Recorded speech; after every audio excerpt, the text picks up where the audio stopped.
I love the way that your team ended the season last year. How do you believe that strong ending could translate for confidence going into this upcoming season? Yeah, I think having that confidence, that momentum, and also that little bit of a chip on our shoulder or disappointment, I don't know which one it would be, where we felt like that was in us all year, but it just took a little bit of time to mature.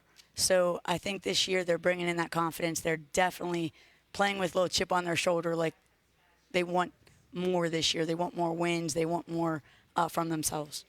Coach, when I think back to some of your earlier teams at BC, the 1920 team, you know, that was just electric, should have made the tournament. And you've had these great teams. But this team, when I look at this roster, first we have 15 players. It's right. loaded. But it feels like this is your most depth that you've had. I think that's something where you can overcome if anything happens with injuries. But what do you think about this roster? I mean, it's big, and you got a lot of returners. Yeah, I love this roster. And I think with the good core returners, they bring a lot of leadership. So it's finally like a player-led team this year. I also feel like there's chemistry on and off the court, and that's let our newcomers just kind of get right into the mold of them and fit right in. So between the leadership, the chemistry, and then the chip on their shoulder, these returners are a great core to have back. And our coaching staff is amazing as well. So, you know, all of our coaches are back, plus a couple additions, so that's pretty fun. Player-led, right? That's the best way. That's the key. You have 4 of your top scorers back, and so offensively, that wasn't necessarily some of the issue for you guys last year. It was on the other side of the ball. How much do you look at the analytics about what you did defensively and what you could do this year differently, because you do have defensive talent? Yeah, I think analytically, a couple of things that stood out with us last year was like our defensive rebounding was not very good. We have the addition of Kennedy Jackson now coming in, and she gives us size, and then we have Debbie McNamee that hopefully is going to be a freshman once she gets a little bit more healthy, that can come in and do some damage inside. So that's one of the things we've keyed on in this offseason, was just picking up that defensive rebounding, being more consistent with our offense, because that's always room to grow with our IQ. And then our pace is still going to maintain being Boston College pace that we play. And hopefully our defense gets better. Yeah, what's the most exciting thing about this year's team? I mean, you know, the league is stacked. You know how competitive it is. You've been around for a while inside the league as an assistant and as a head coach. What do you like about your team matching up against most of the teams in this league, where you know you have equal athleticism to other teams? That's the exciting part, I think, is just that we have somebody at every position that can be a stat stuffer. I think any game could be anybody's night. I don't think we have to rely on one person for everything or 2 people for everything. You know, I would say the best player on our team is the entire team.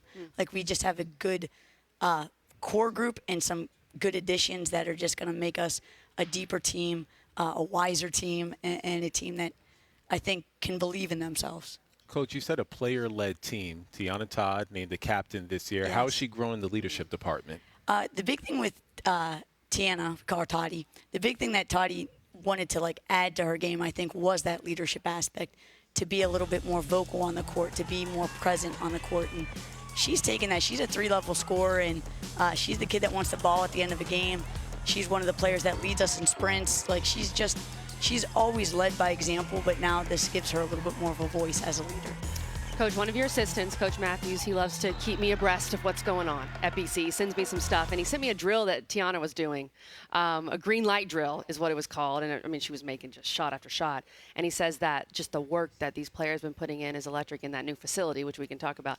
Can you tell me more about your green light drills? I'm curious about this. Oh, well, you know, I stole them, so they're not really my It's all research. Yes. So I stole them from the coach at Arkansas now. Okay. When he had Kelsey Plum at Washington, and he had to come up with some drills. He does it for a different reason than what I do. I think he was wanting drills that made it okay for Kelsey to take every shot. Sure.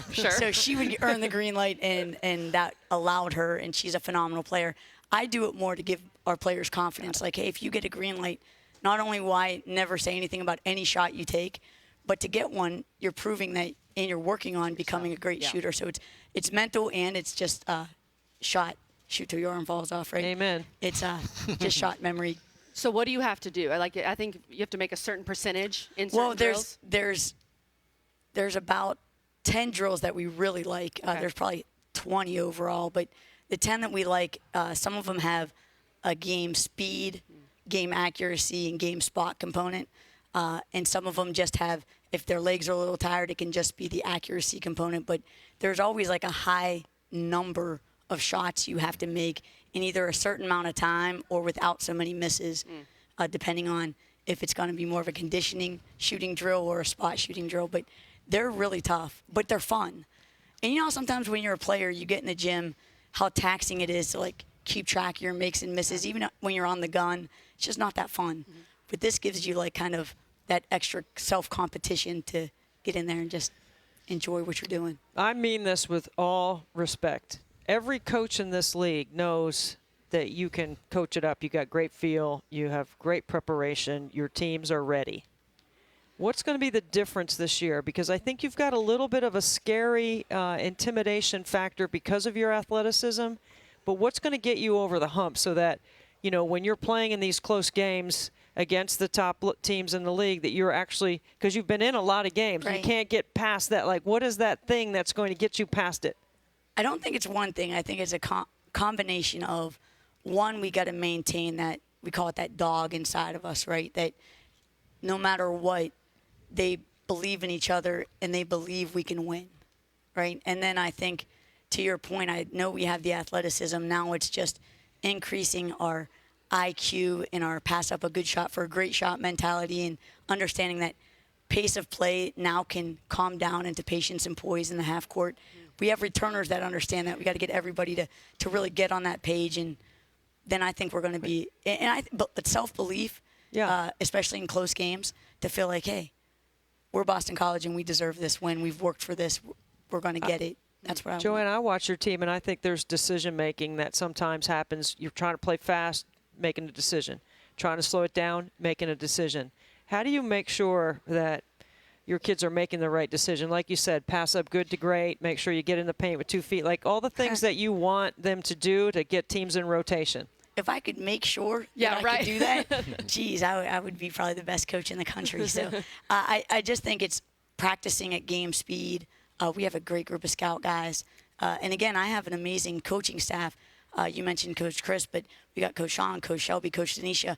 They put so much time into our players, whether it's film, whether it's on the court. And I think that's what everybody, I feel like, has a personal investment into what we're doing to be great this year. And Coach, they put that time in your new facility. Oh, yes. Tell us about your new facility. That thing looks sweet. Yes, the Hogue facility is amazing. There's so much natural lighting in the facility that we always say, I don't think you can go in our practice gym in a bad mood. The sun is shining, you see campus on the outside, and it's a fun place to get better and really perfect your skills. Coach, with so much production returning, 90% of your scoring, 5 starters, you mentioned it now, it being a player-led team. When did you see that switch flipped? I saw it this summer. We did a thing on Sundays where we had them pick names out of a hat, and they had 5 groups, and the 5 groups of 3 had to cook dinner on Sundays for the team. Like they gave us the shopping list, they picked the menu. We would go get them the stuff that they wanted, and then they cooked. And what I heard, the feedback from those, I guess, that time together, those family dinners together, was something that I don't think you're going to get that camaraderie if it's just a team made up of a whole bunch of new individuals getting to know each other. So I thought that was really special, and they loved them. They actually said, when are we going to do those again? But it's a little bit harder once you're in What were some of season. the best dishes that were made? Oh, gosh, that's a question for them. But I don't know how this happened. They went over budget on the breakfast.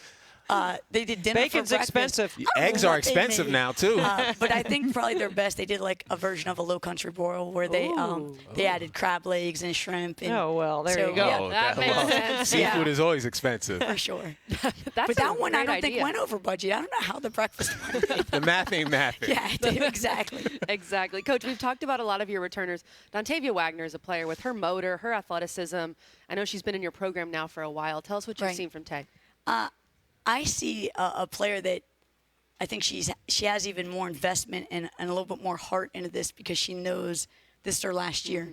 And she takes pride on the defensive end, but I see her now getting in the gym on her own, very consistently working on her offensive game as well. And I think that as she becomes a complete two-way player, she's so dangerous. That's the thing, right? Yeah, That's the thing for Dontavia. And she has to. her competitive edge, right? Oh, yeah. Like she just has this competitive edge that I often tell her sometimes, like, hey, you gotta instill that in our younger players. Like I want every player to have that competitive edge. Coach, have you given it any thought? You're traveling this year to Cal and Stanford, what that trip could entail?